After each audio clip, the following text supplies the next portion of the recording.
pain and often silence from anxiety and depression to life-threatening injuries and reproductive complications.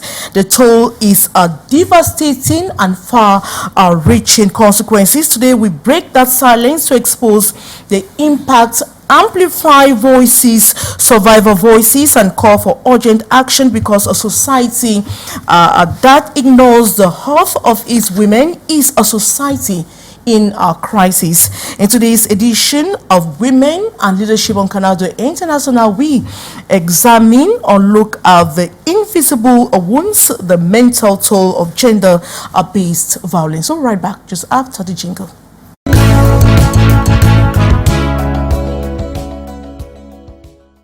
Welcome to the space where women's voices are not just heard, they are celebrated, empowered, and amplified. Today's program, Women and Leadership. Women's leadership is a tribute to the strength, resilience, and brilliance of women from every walk of life. Here we share real stories, spark bold conversations, and champion the power of womanhood, because when women rise, communities strive.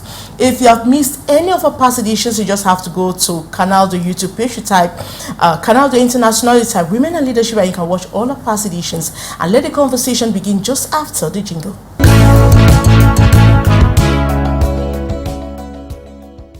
Like in our past editions, we always invite women who are resource persons in those thematic that we choose for that day. Women who can share their stories, their experiences, and how they could equally pull other women to move on the right path. And I would like us to start with a woman that is very close to my left. She's called Dr. Joan Njema, a medical doctor. I didn't give all her name. She's going to tell us all about her names and tell us all about herself. She is a medical doctor, global mental health expert. She is founder of Chazoma Mental Health. I think I will end here. Hello, how are you doing, Dr. Joan Njema? Hello, I'm doing well. Thank you. Can you complete the rest of your names? I'm sure I missed out something. All right. So I am Dr. Joan Njema Epuz Ashumani. Yeah. All right, tell us more about your organization. You mentioned Chazoma when I had to go through your profile. Yeah. So I am a medical doctor and a global mental health expert. I'm also the founder of Chazoma Mental Health and Wellbeing Organization. It is an organization that whose vision is to help youths and women to heal, grow, and reach their full potential.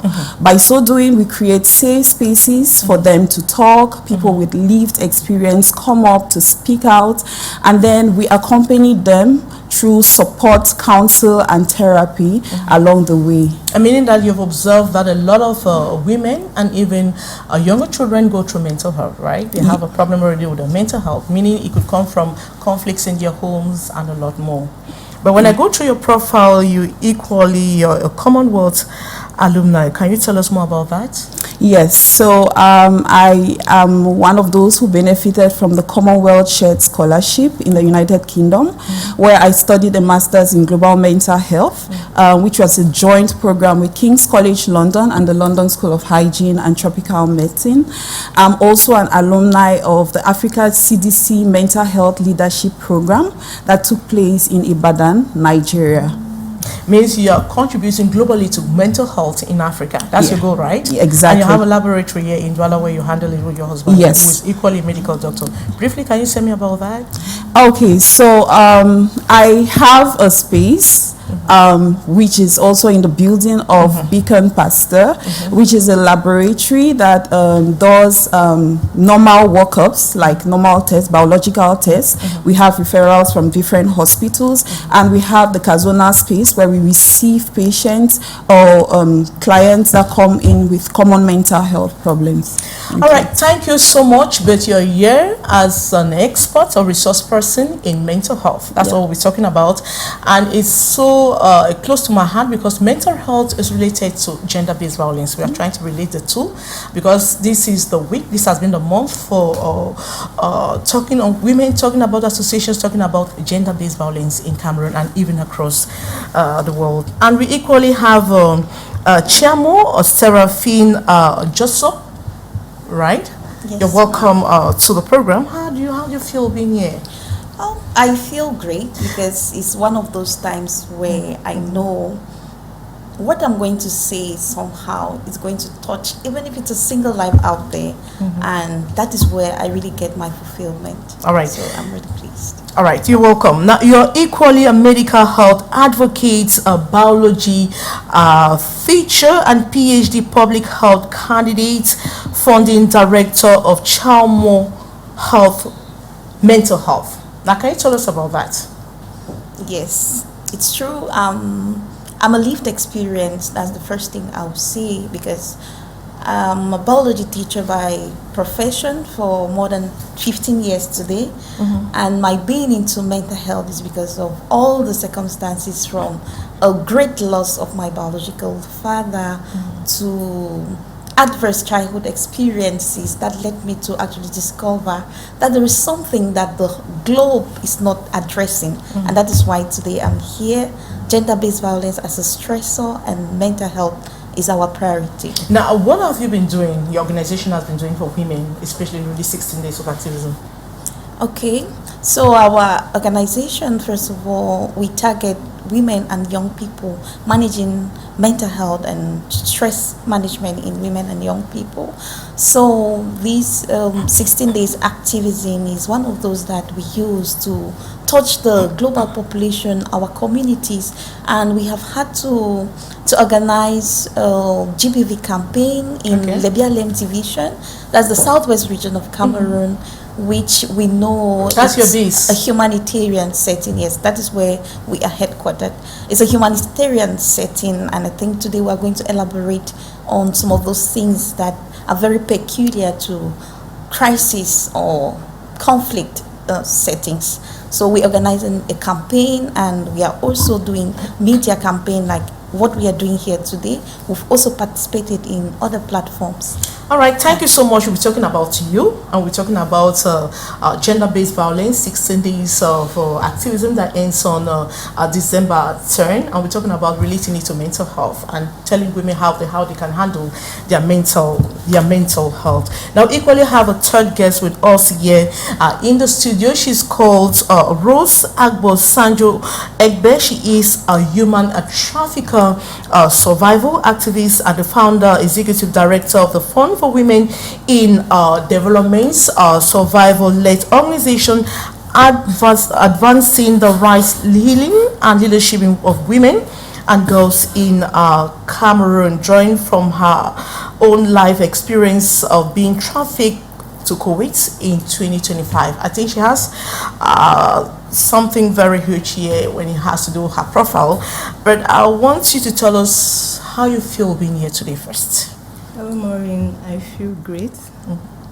I feel excited.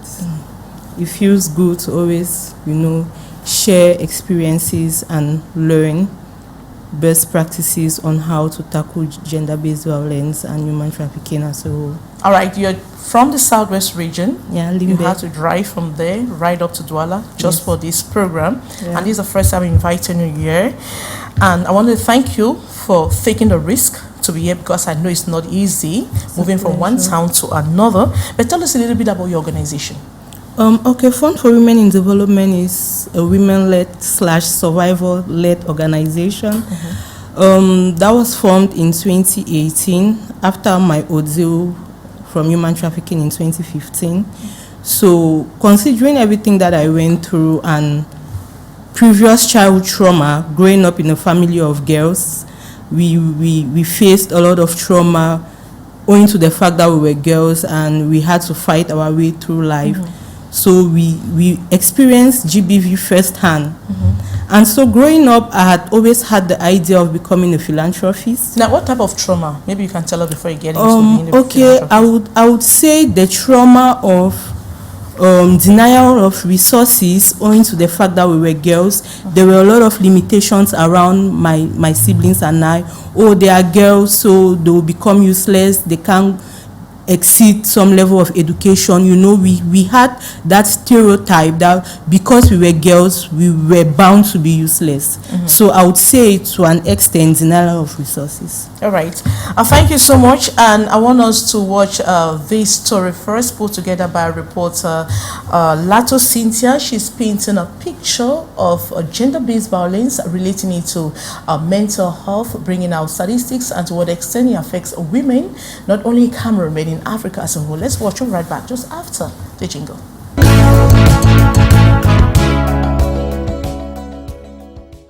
In Cameroon, gender-based violence is alarmingly prevalent. According to the World Health Organization, 1 in 3 women has experienced physical or sexual violence. Domestic violence is equally concerning. The Nkafu Public Policy Institute reports that 43% of women in couples face domestic abuse, with 39.8% experiencing psychological violence and 14.5% sexual violence. Nationally, 20% of women say they were forced into their first sexual encounter. Conflict worsens the situation in the northwest and southwest regions affected by the Anglophone crisis, and in the far north, where Boko Haram operates, women represent 51% of internally displaced persons, leaving them more exposed to physical, sexual and economic violence. Cameroon has ratified international conventions like CEDAW and the Maputo Protocol, but violence persists. Grassroots efforts by civil society and women-led organizations are essential in raising awareness, supporting survivors, and challenging harmful social norms. Since January 2024,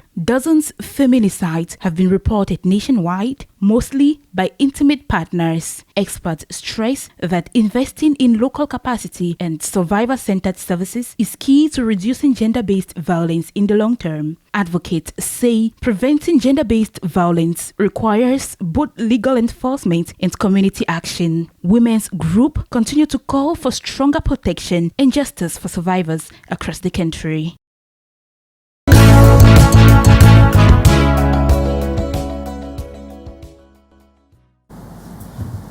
Welcome back. We just watched that report that set the piece for today's conversation, and we have all our 3 guests already seated. And my first question goes to Dr. John. How does gender-based violence affect women's physical and mental health? Because we're talking about gender-based violence here, and we've had a whole year, and especially for the past 16 days, we're talking about gender-based violence. And in Cameroon, statistics talks of 66 women as of 2025. Now, with most often organizations don't focus on the mental health of women, and they focus just on the physical. Now, I want us to relate mental health and gender-based violence. How do you relate that? All right. So, mental health actually affects, has a relationship with gender-based violence. So to begin with, I'm going to define what mental health is according to the World Health Organization, which is a state of well-being where an individual can cope with the normal stresses of life, realizes his own abilities, can work productively, and then can contribute to society. So, when these 4 pillars are being affected, right, it kind of disrupts a person's well-being. And in gender-based violence, you realize that a lot of people have these pillars being affected, and so they kind of shun down. In that, some of the short-term effects you would have them experience is fear, you have them have shame, anger, self-blame. It can manifest in different forms. And when these violence is kind of repeated and becomes severe over a long term, it leads to things as depression, whereby a person has low moods, the person doesn't have interest in the things they used to love. You know, there's this withdrawal syndrome that happens, and also the person starts having things like anxieties, you know, panic attacks, post-traumatic stress disorders, which become very constant, and then you see them having emotional instability. All right. Now, Rose, now when we look at the southwest region of Cameroon and the crisis that we have at the moment, almost 10 years now, how do you rate the level of mental health? That's we're looking at women's mental health destroyed as a result of the violence, the crisis, and then gender-based violence again, adding to that. Well, I would say that mental health is a very serious issue to begin with, because people don't even acknowledge the fact that they are suffering from mental health, especially survivors of gender-based violence. And that's why we specifically have programs that is almost like a must, is the first respondent that the first thing you administer to a gender-based violence survivor is psychosocial support. Which means that mental health is a serious issue, and it goes hand in hand with gender-based violence. Most or every gender-based violence survivor suffers mental health, because when trauma, like she said, when an incident repeats itself, especially violence, constantly, it becomes a traumatic experience. Meaning that we can comfortably say that every woman that is a victim of domestic violence is going through Trauma. Yes. Yes, I can say that categorically clear, because as a survivor, talking from my own point of we'll hear your story, and yes. I've been working with a lot of survivors, and I would say that mental health services is a must if you're working in the gender-based violence field. All right. We'll come back to you, but let me get to Chiamo. Now, do you really think when you look at society today, when you observe society, do you feel that women actually know they're going through mental health? Because sometimes I find women talking on the street just alone. Does it think they are traumatized, or how do you explain that? Do women actually know? How do you even know that you're going through you're mentally troubled? Yes, I really like that question, because it took me over 30 years. It's not a joke. It took me over 30 years to actually realize that there was something like mental health. So it's true today, the awareness, it's increasing. Many people are talking about it, and I think that is where more women are getting to understand that some of the things they are going through are mental health issues. So many women are still suffering out there, and many are still very ignorant. They are suffering because they are ignorant. Exactly, especially in the remote areas, at the level of the grassroots, there is still the level of knowledge is still very, very low. Now, Dr. Joan, how do you know you're suffering from mental health? So, because I have women, this question is very important to me, because you'll find a woman in a home, maybe because the husband is not even beating her, but maybe there are other forms of violence that could also be traumatizing her, right? Yeah. Could giving her some trauma, or what? So how do you explain that? So, I always like to start with defining what the gender-based violence is, and it's violence against someone because of their gender, be it a male or a female, right? So in other words, it's putting someone in a position to do something they don't want to do. Okay. And in our community today, right, most women do experience these forms, because there are different forms of of gender-based violence, and one of the most prevalent is intimate partner violence, right? Where the person is being violated by an intimate partner, right? And the other forms that we can talk about is like physical violence, sexual violence. We can talk about emotional and socio-economic violence. And one of the main physical symptoms you would experience is someone just withdrawing. You see a woman who has lost her self-esteem. She doesn't realize herself anymore. Like I spoke about the 4 pillars of mental health. She's not able to do the things that she used to do. You know, she kind of starts having low moods. You see, always complaining, I'm feeling sick, I'm feeling tired. She cannot even carry on with her physical day-to-day activities. Then you can say that this lady is going through some form of trauma. It might not be, like we said, physical abuse, but, you know, even verbal abuse affects our mental health in ways that it also affects our physical bodies, where we just find ourselves really weak and you're not able to carry on with your daily activities. All right, Rose, let's hear your story on how you're badly affected by gender-based violence, right? And your mental health was really affected.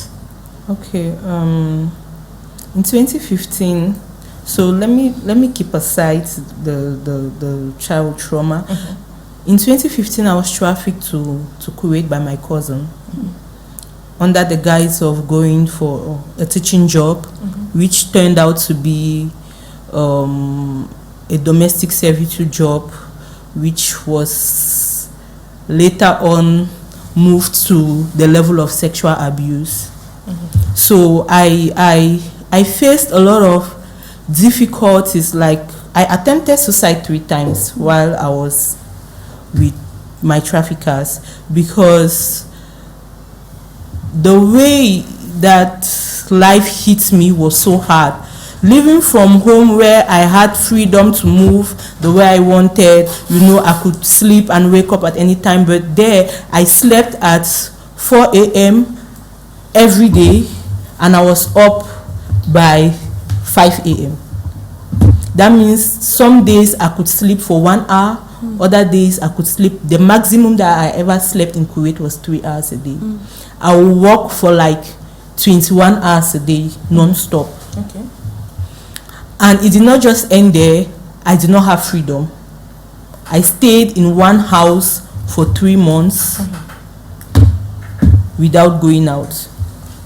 I was constantly abused sexually by this lady's 3 different sons.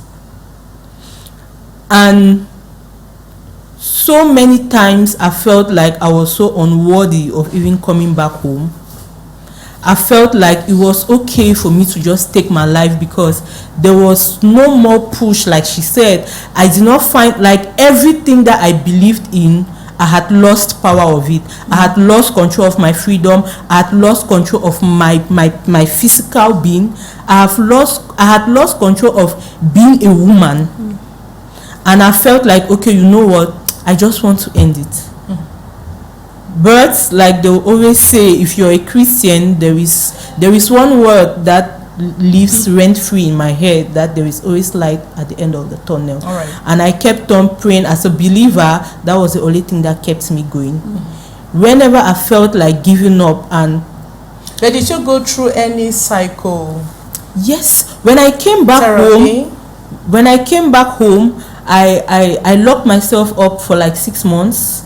I hardly interacted with anybody. At that point, I did not even know I was going through mental health struggles until 2022 that I started experiencing. Well, for prior to that time, I had been having flashes when I sleep. Even when I'm not sleeping, when I'm awake, I just have electric shock all over me, and then I panic.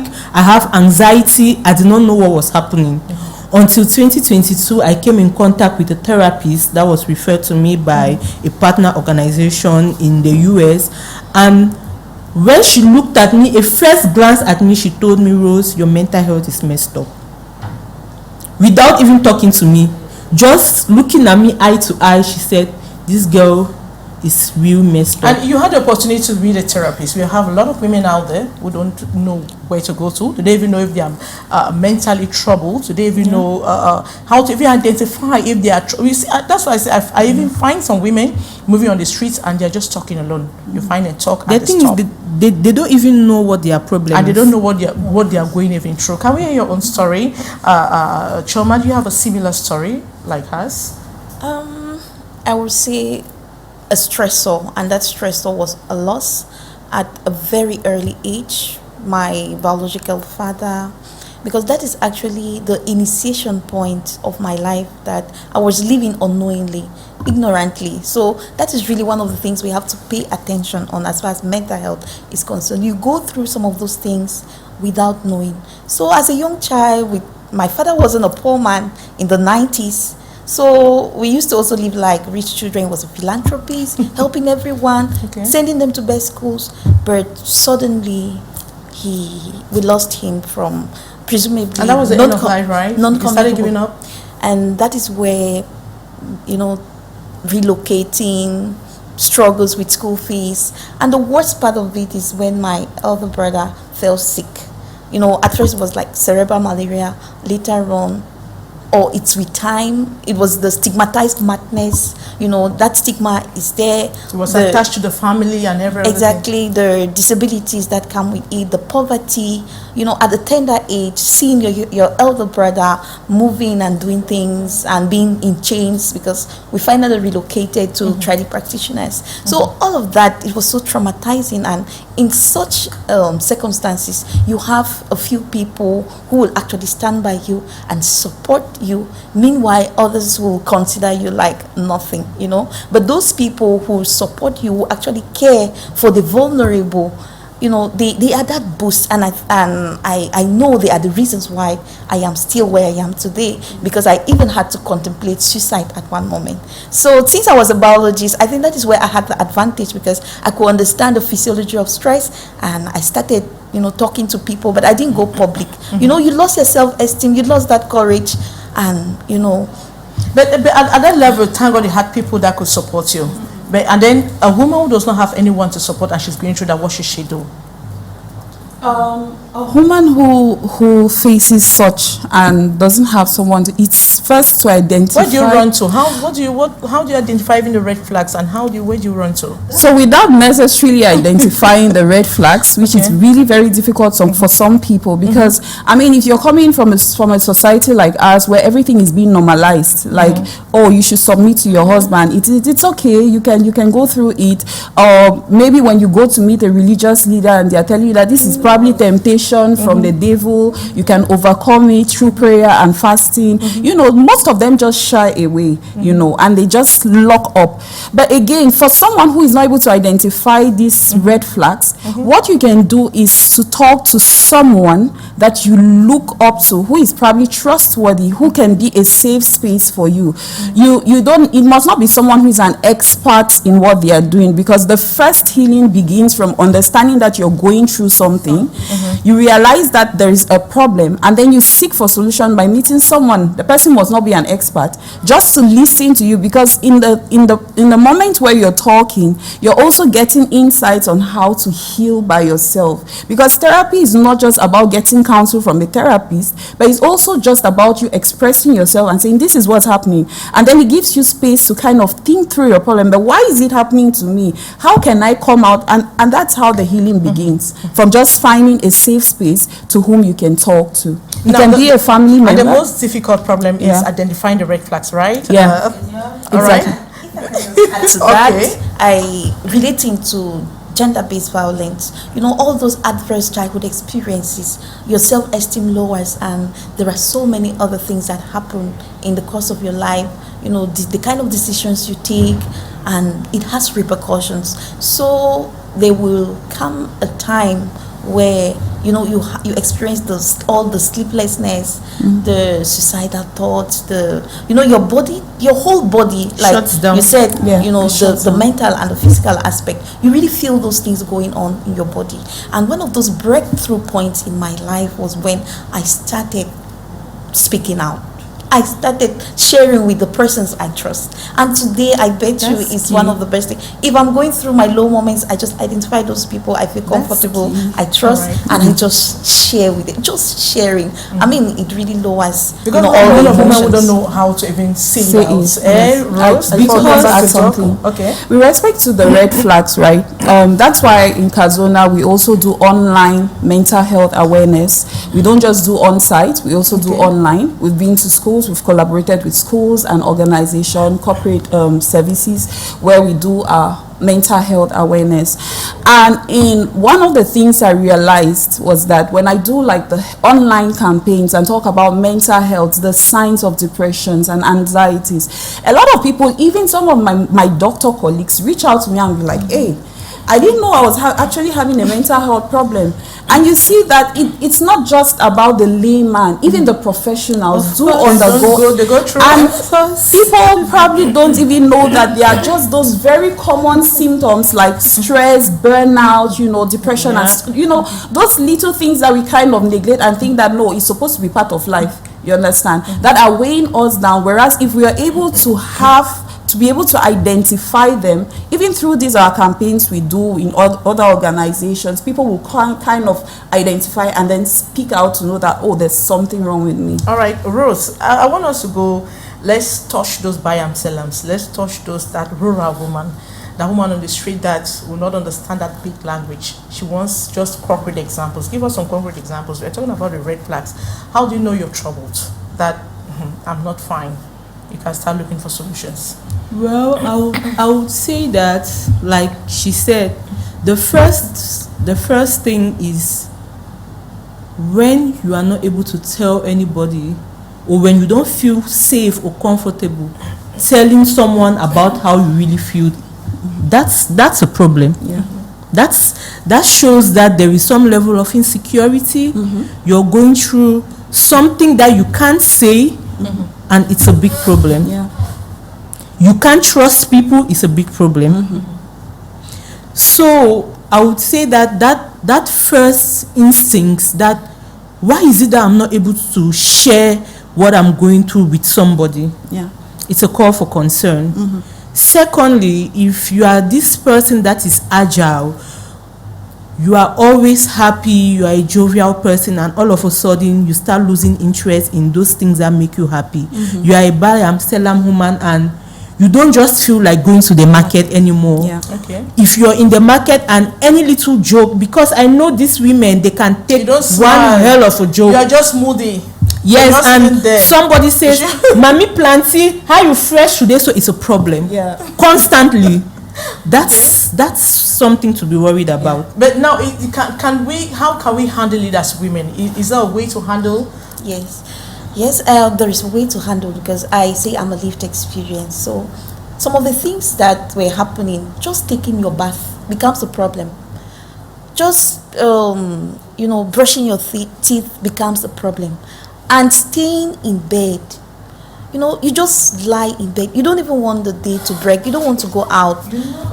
There's just no energy to do anything, and you're just there. Meanwhile, you were that person who used to, take care of your house, move around, be with friends. Exactly. And just going out of the house, it feels like, the whole world is on you, and you force yourself to go out. And by the time you start getting to extremes, there is that guilt in you. Even when you go out, people are looking at women, what they do is that they mask up, the makeup and all that, but they are going through a lot. So sometimes it's very, very deceptive. It's very difficult to somehow detect, but the person, you are feeling it. And today we are telling people that when you're feeling those things, look for a way out. And the first way is to find someone you can share what you're going through with.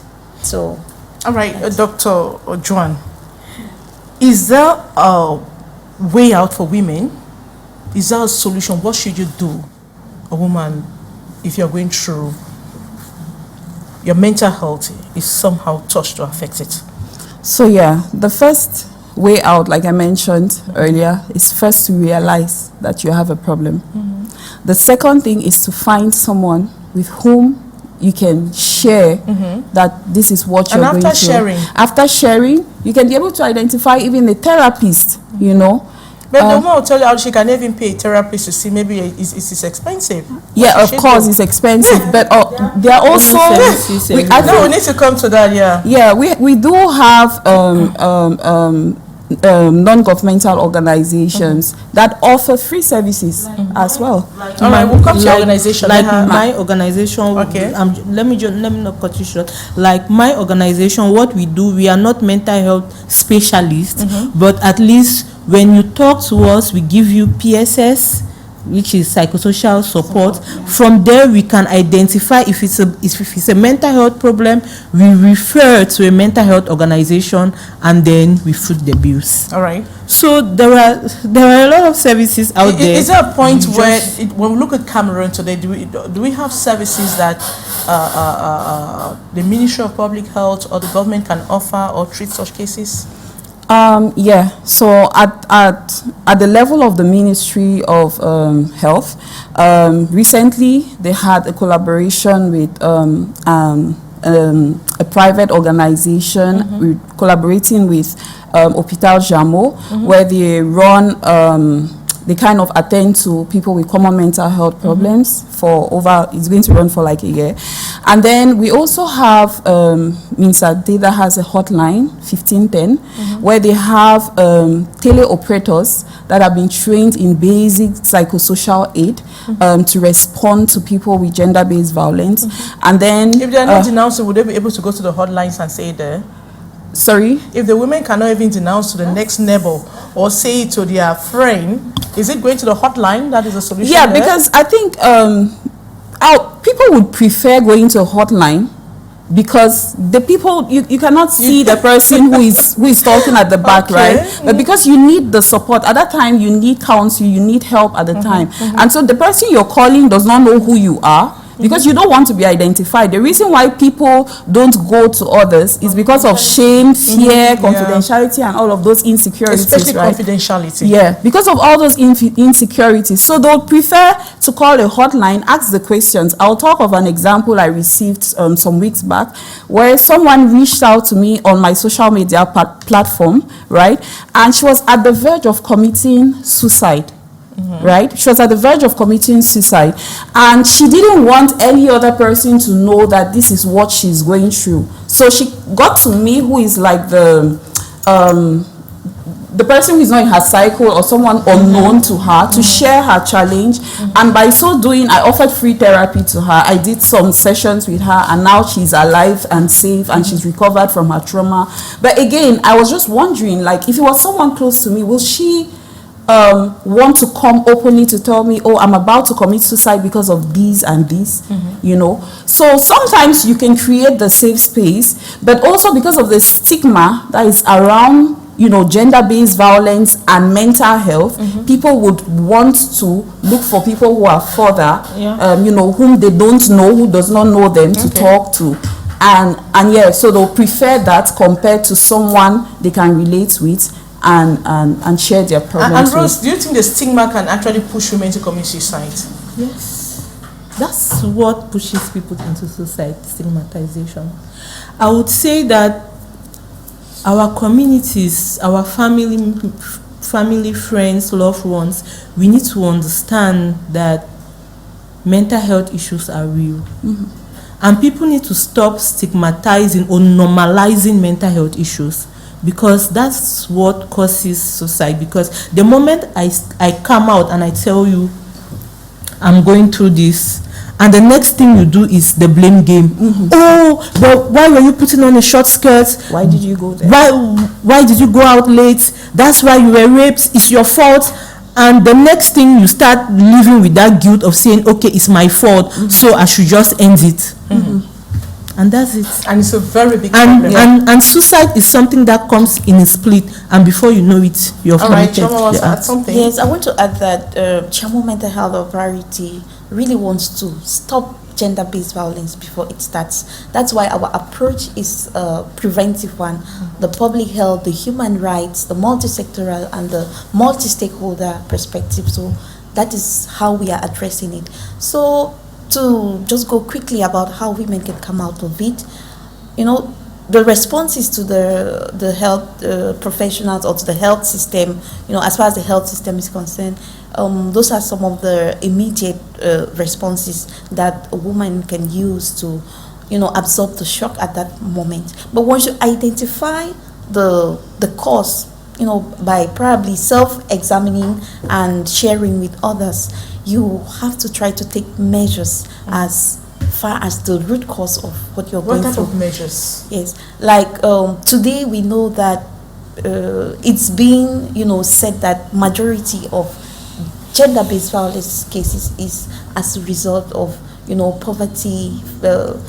Women are not empowered. And if you realize that, let's say you just got married because you think marriage was everything, or you are a young girl and you want to, follow the trend on social media, and you find yourself into some violence, or it's a conflict setting where you are vulnerable and you fall into such, you can start to rethink to see how you can start up again. Is it, doing a petty business? You can start small. And also at the level of the community, which is somehow a long-term something, we are actually advocating to change those gender norms that are, promoting gender-based violence, like, female education of the girl child, a woman, her place in the kitchen, that we are almost going out of that. Because we're going out of that norm exactly. already, because women are actually training even the boys. So my son knows if he eats there, I tell him, nobody cleans after your mess. Clean it up. Yes. All right. And at the level of the community, we are also sensitizing everyone that we have to be accountable. It's not because your neighbor is going through GPV that you cannot denounce it. You can denounce it in order to help that situation. So that's the sensitization and the positive masculinity, the he for she's that we are also celebrating today, because those are really the people that we need in order to win this fight. All right. Just to add, Okay. Also, if we have more people with lived experiences come out to speak, it's going to encourage more women to speak out about their struggles. All right, let me get to Rose now. Like, do we need to allow our mental health to be at the stage where you need to see a therapist, or how does it begin? How should women when is that starting point? The truth is, you can never know how far you've gone with mental health struggles. Really? Because why am I saying that? I have lived through trauma. I did not even know that I was that gone, but I have been out there talking to people about psychosocial support, giving psychosocial support to people, and I did not even know how far gone I was.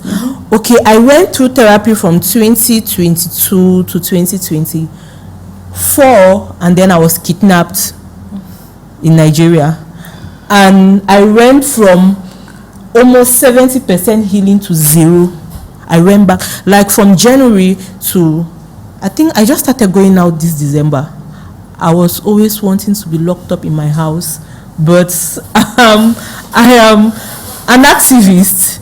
But trust me, And that's even a victim as well. yes, but you will not even know how far gone you are. Yeah, how will you help another woman when you're actually a victim as well? That's the problem.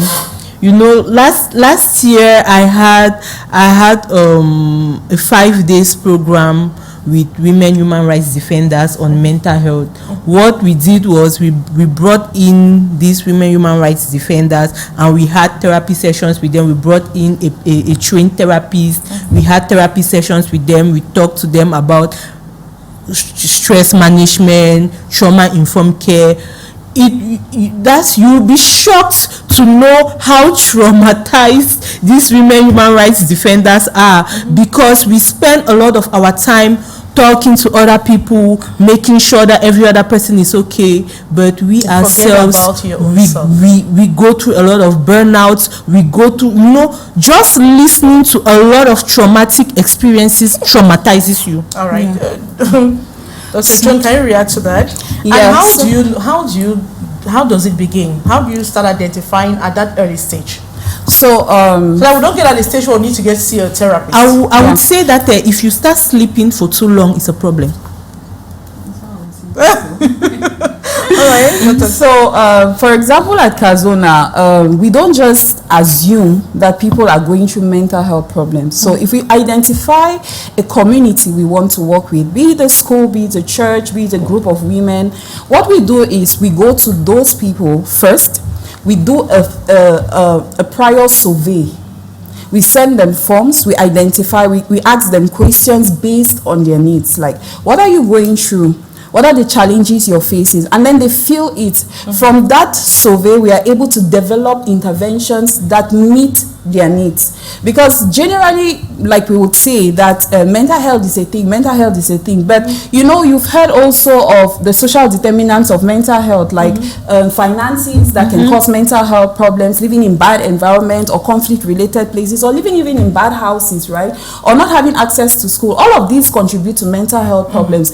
And while you're trying to tackle probably like the common mental health symptoms, you're foregoing those social determinants, right? And then you're sending them back to the same things that trigger and provoke their mental health problems. So at the end of the day, what is important is when you want to help these people, you need to ask them the questions. What are you going through? How can I help you? Because even the people who have problems, they know how their solution should come about. But now, if you're coming with a different kind of solution that does not meet their needs, then you're doing something good, but not helping the people that you're trying to help. So if you're asking the right questions to the right people, then you'll be helping them to solve the problems you're facing. All right, we equally sampled the opinion of women in the diaspora on solutions or measures that could be taken by nations to end gender-based violence, and how women can equally manage trauma, stress, and a lot more. Let's watch it right back just after the jingle.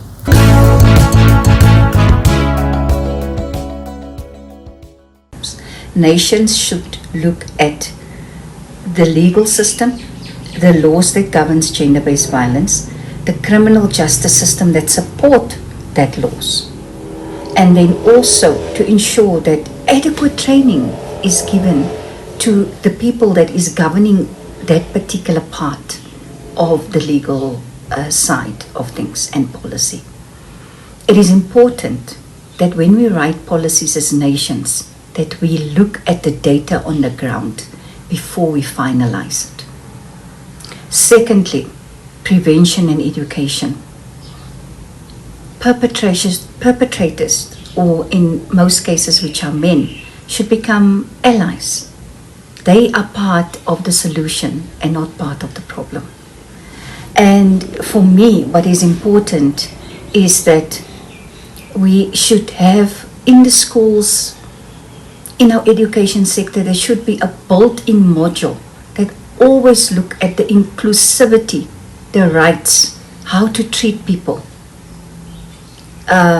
so that we learn these skills along the way. Because remember that we act out what we see. And if we find out that it's not right, that is when we will change. For me also, we need to look at support and services. We should have more shelters and more guaranteed housing for the transition period when a victim goes through a problem. There should be more one-stop centers where victims can actually go in and get the help that they require. And also, what is very paramount for me is the fact that there should be more free mental health support for victims of gender-based violence, because that is a very important part of the healing process. And then we also need to look at economic empowerment, which is very, very important. Economic empowerment, the including women in the economy, for them to make financial decisions and to make decisions in terms of, I don't need to be here. I can live because I can pay for my own things. That is important. And we need to work around that we include women more in the economic activity in the countries. And then finally for me, which is one of the most important things, was the data monitoring and institutional coordination in terms of gender-based violence. And as for the women, there are several approaches that they can also take into consideration to manage and respond to gender-based violence. We talk of joining women's cooperatives, economic programs, women's groups, where they learn their rights, where they share experiences, where they discuss violent situations, and also link survivors to help. It is in such platforms that they can learn from each other, that they can share their lived experiences, that they can get information on what services exist, especially in their communities that they live. Now, with the digital world that we are living in, through the social media platforms, women can now access information on their safety, on their rights, on how best can they access help, legal support from different service providers. We've also noted that, especially from the communities that we work with, especially as women in land, that in response to gender-based violence, the women are not just helpless, but rather they are also organizing, they are also supporting each other. Through the Rural Women's Assembly movement, there's a strong pillar of solidarity that binds women together in the communities.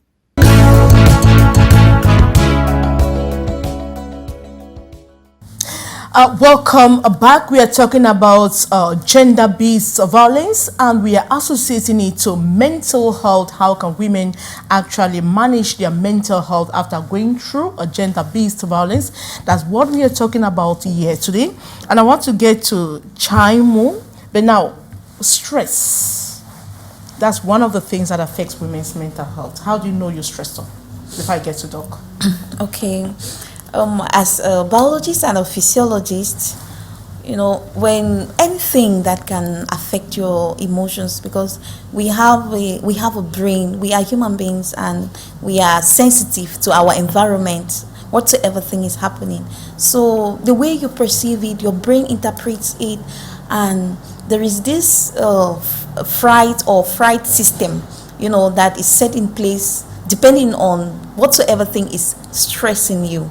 And it's first of all to protect you, but when it becomes chronic, you know, you keep those hormones that were protecting you in a sustained state, and that is when it becomes damaging both to your mental as well as your physical health. All right, I'll take Dr. last. I want to get to Rose. How do you know you're stressed up? I want you to give concrete examples to women watching you right now. First, I would say that when I'm constantly anxious. How? Okay, when I say anxious, anxiety, that's when every little thing triggers me.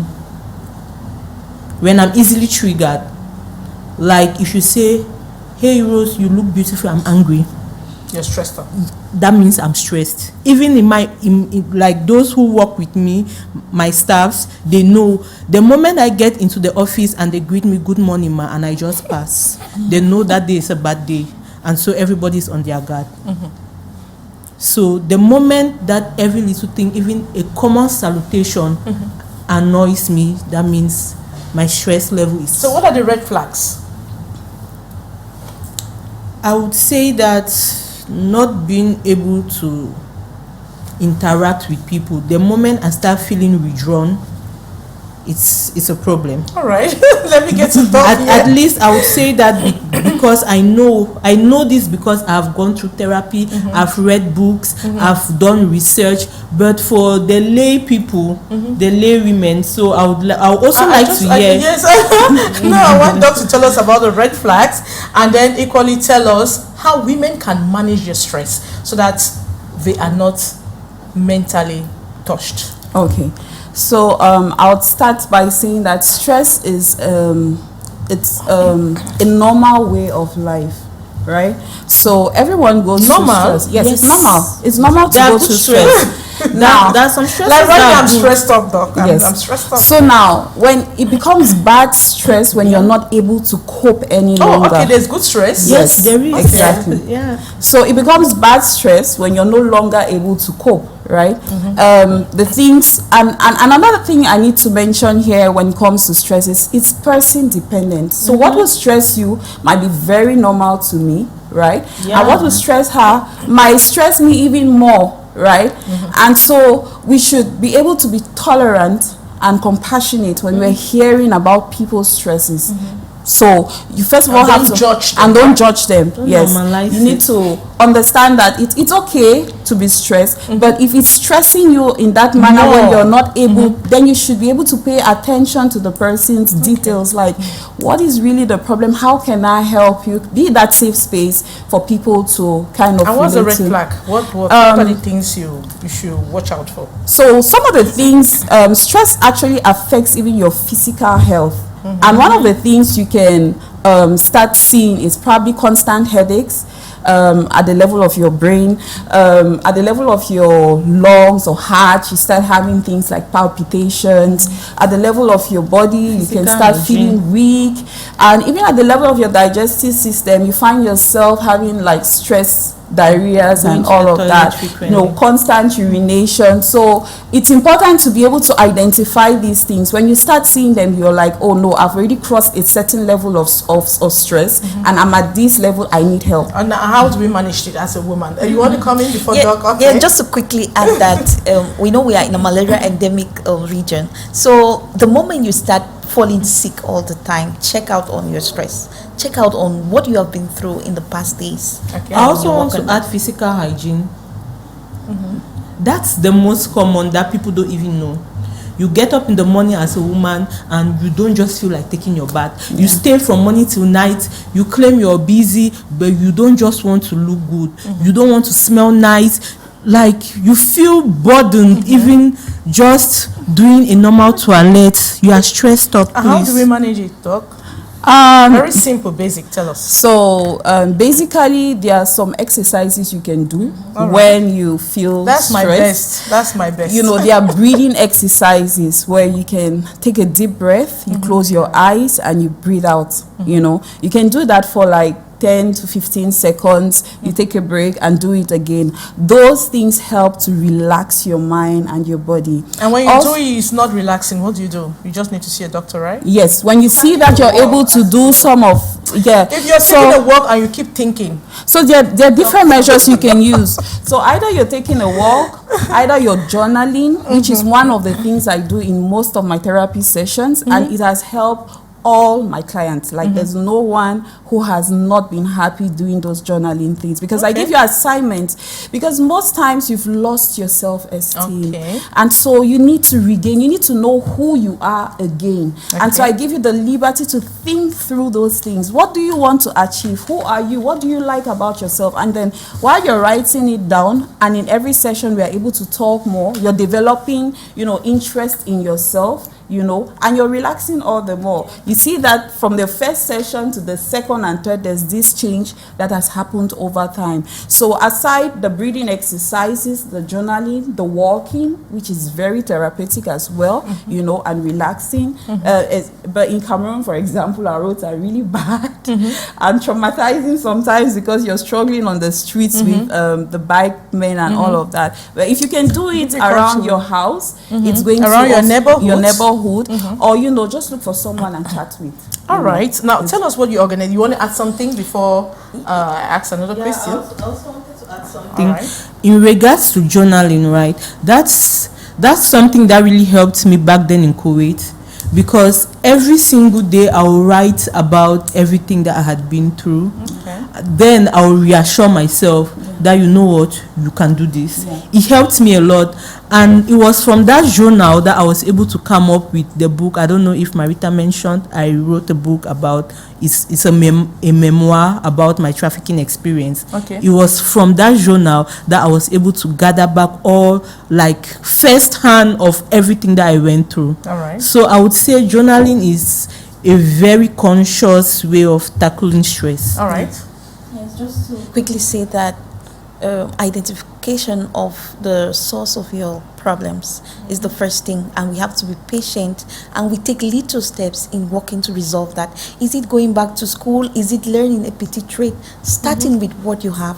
So I started Don't with procrastinate. so while you are working towards that, you know, so many other factors come in, and I started by doing advising, you know, on nutrition. So nutrition has been one of my key, you know, things that I use to fight stress, because I understand the physiology of it.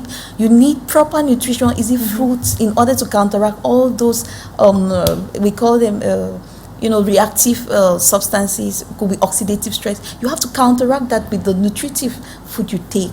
And apart from that, there is mindfulness. I am very mindful every single day of my life. When something wants to stress me, I have to just think. I think very fast and I fix it. I think it's resilience, and you know, it's a skill that we can learn. I think we need to constantly look themselves on the mirror too. Just adding to what Maureen said at the beginning of the show. She said, you know what, every disappointment is a blessing. So if you want to start focusing on the problem, you're never getting a solution. Just leave the problem aside and try to focus on what next. And then what's your organization doing for women to uplift women in their daily activities, empowering women? Well, what have you been doing of late? And what do you plan in the future? Let's hear you out. We do a lot as Fund for Women in Development. Like, that's your organization, right? Yes, okay. FIWID. Because coming from a background where women are not supposed to be anything, what we do at FIWID is we do our best to promote and restore the dignity and freedom of women in every and any little way that we can. First, we offer comprehensive case management services. That is a whole pack of psychosocial support, medical support, legal support, basic necessities, and most importantly, empowerment. All right, let's get your own association. What have you been doing? Yes, so as I said, what activities have you had within this period, and what do you intend to do? Okay, so as I said earlier, we believe in stopping violence. We believe in prevention. That is why we're using that public health, human rights, and you know, multi-sectoral, because all sectors are. It's not only the health sector, and you know, multi-stakeholder. We need to work together as a global community. So we carry out a lot of campaigns because we need people to understand and embrace this concept and champion this concept. That is why we're practicing deinstitutionalization. At first, you know, it was only, you wait for people at Jammu, you will hardly see them there. They are in the communities. So that is why we are in the communities. And we are promoting community ownership. Our people, they have to understand these concepts and they champion them. And you know, apart from the campaigns, we are doing a lot of advocacy.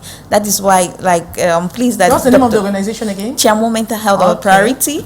Dr. Joanne and I, we are all alumni of the Africa CDC Mental Health. How many women program. have you helped so far? We have heard so many, but with specific cases, we can be talking, I mean, specific tete-a-tete cases, we can be talking about 15 women that today they are able to, you know, to boast of their mental well-being, how, you know, they never believed they could get to this point, and you know, they are moving forward. I hope people don't pay before getting into your organization. No. It's a civil society. Our services are free, and we count on. Because that's what women need to know. Because some will think that it's paid, and they want the better die in their homes. I don't have money. I don't complain a lot. And Doc, your own organization, you've been doing a lot too for women and girls, especially. So tell us the activities you've been carrying out. So and what do you intend to do? Because have 2026 that is coming up. You're just very close. So at Kazona Mental Health and Wellbeing, we've been existing for over a month. Because I'm very young. It's a baby it's a baby organization because I just returned from the UK. And we've been able to reach over 500 young women. One month through our online and on-site awareness campaigns. And we also do support trainings for these people, because we don't just want you to go and keep the knowledge to yourself. You should be able to, you know, send it out or train other people and create, you know, more support hubs, you know, support systems in different communities. And also we do one-on-one counseling sessions where we depending on the case that we have, we determine the number of days that you have your therapy sessions with us. So basically, that's what we do. All right. We'll be looking at the camera. We are running out of time. Doug, this your camera over this way. This way, directly in front of you. Okay. Rose, your camera is directly in front. You're talking to who? I'll start with Rose. You have 30 seconds. Yeah. I don't know what you'll be telling a woman out there or a young girl. Please, 30 seconds to go. Say it from your heart. Okay. I just want to tell every woman and girl child that there is so much potential in you, and it is okay for you to achieve and attain your boundless potential. So reach for the skies. Do not let stereotypes and stigmatization keep you back, because there is always light at the end of the tunnel. All right. Chiamu, your own camera is right in front of you. I want to tell every young girl, every woman out there, that you are so great and you are so unique. So no matter what you're going through right now in your life, use that as a stepping stone to greatness, because it's actually preparing you for greatness. Identify the reason why you are where you are and take baby steps towards that future that you dream of. There is hope and it is possible. Au Cameroun, chaque match est un moment. Avec Bet Central, parier est simple, excitant et à portée de main. Grand championnat, grand match, paiement fiable. De ton téléphone directement sur ton Momo. Parce que quand le jeu nous fait vibrer, on vibre avec lui. Rejoins l'action dès aujourd'hui. Visite Bet Central, pense M. Bet Central, gagnez plus.